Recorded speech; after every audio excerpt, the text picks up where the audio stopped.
कभी कभी किसी की सबसे बड़ी ताकत ही उसकी कमजोरी बन जाती है ना। आइए इसी बात को चरित्र पर बनी दो कहानियों से समझते हैं।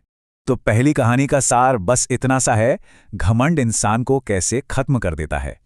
सोचिए, एक जंगल है जहां पेड़ भी महसूस करते हैं।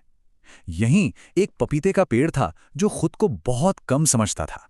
पर जैसे ही फल लगे, उसकी हीन भावना घमंड में बदल गई।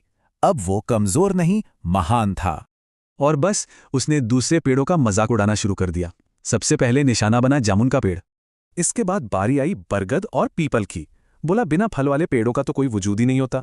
घमंड इतना बढ़ गया कि वो जंगल के बाकी पेड़ों से एकदम अकेला पड़ गया।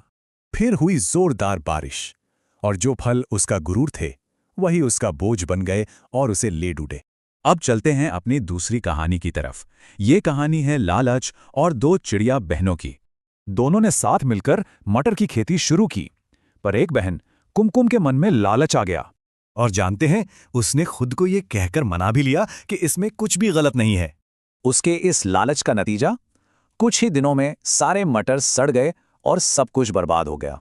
बहन को इस हाल में देखकर झिलमिल ने अपनी मेहनत की कमाई का हिस्सा भी उसे दे दिया।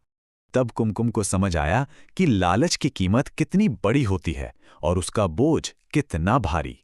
तो इन दोनों कहानियों में कॉमन क्या है? मतलब हमें सीख क्या मिलती है? सीधी सी बात है, घमंड और लालच जैसी आदतें किसी की भी सबसे बड़ी ताकत को कमजोरी बना सकती हैं। तो सबक साफ है, चाहे पपीता हो या कुमकुम, आखिर में चरित्र ही तय करता है कि अंजाम क्या होगा। तो सोचने वाली बात यह है कि घमंड का भारी फल चुनना है या विनम्रता का हल्का बीज।